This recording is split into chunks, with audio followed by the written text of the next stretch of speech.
Last year there was the football coaching session by former Bafana Bafana striker Marks Maponyane. I'm delighted to be here today, boys, to give you a little introduction session. This year, Parktown boys again showed it is the school of choice for football when, thanks to KPMG, legendary former English Premier League defender and now development coach for Sunderland, Chisholm, held a coaching session for the under-14s and under-15s on Parktown's football pitch. If you do that, if you come in behind me, so I'm doing that and I'm going, I've got my head up, I've got to get my head up. As soon as I hear, put my foot on the ball, and you take it and turn that way.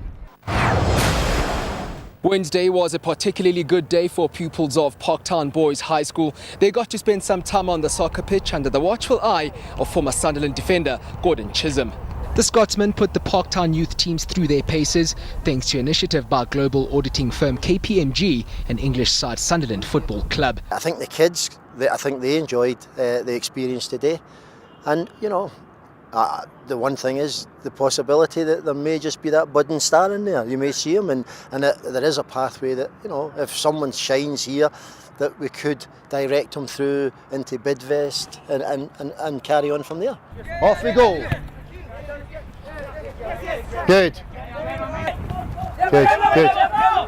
Get it out your feet, well done, good recovery. Also in attendance were a few players from Bidvest Wits who were keen to share their expertise with the boys. Matthew Booth. But now you've got an opportunity to impress somebody that's associated with a big club in the biggest league in the world. So I wish I had the opportunity that you guys had done. So take some advice from me, which I got when I was very young, and train like you have a scout watching you. Every time you train, every time you play a game, train 100% as if somebody is watching you. On you go, play on. That's better lads, well done. Throw it to my head, so it's header, and I'm away again. Good, that's better lads, that's better. And we're just working,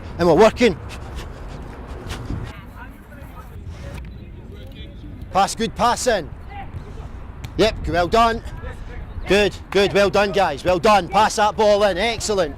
I think it's a great initiative. I mean, having a scout from a big team overseas over with some of the young lads, give them a run around, let them see what it's about. I think it's a great thing.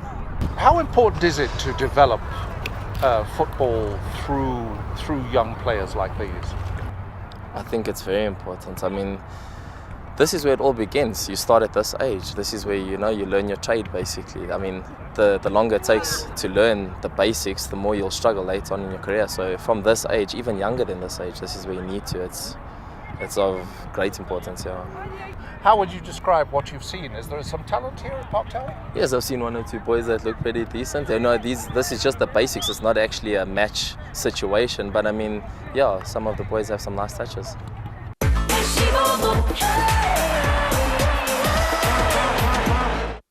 This good news event promoting the school drew perhaps the largest media contingent ever seen at Parktown Boys, with newspaper and radio reporters, camera teams from no less than 3 different programmes on Supersport and ETV. Part of Sunderland's visit involves some social development initiatives, which include education and community development. They conducted training clinics at Parktown Boys High in Johannesburg. The clinics proved a huge success, and the plan is to roll them out in other areas outside the city. We've had 2 official seasons of football, this being the 3rd. We were playing football informally for about 5 or 6 seasons before that. But since the reinstating of it being an official sport, it's definitely growing. And particularly with the young guys, they've come through primary school playing football, and for them to continue it at high school is a wonderful opportunity for them. May I ask you particularly about Parktown Boys? What do you think about the football setup that you've seen at Parktown Boys? I didn't know what to expect. I've came here and I've been very pleasantly surprised with the facilities, with the people, the standard, the quality of the teachers of the school. Absolutely first class. And as you said, it's fastest growing sport here. Not just here, but I think it's growing globally. No, the enthusiasm. I had one team to take this afternoon, which was the 14's A team, but the 14B, they were so keen, enthusiastic. I couldn't put them off the pitch, you know. So we trained about 36, 40 kids there, just to give them just a taster. That was all, just to get that taster. That when they do train, you know, they've got to listen to the coach. They've got to have concentration for that hour and a half, you know, and these things that the boys, the players for Bidvest coming in and reinforcing that and saying, when you train, you know, think there's a scout at every training session because you've got to keep your standards up. We're trying to relay that to the kids so that they start to understand.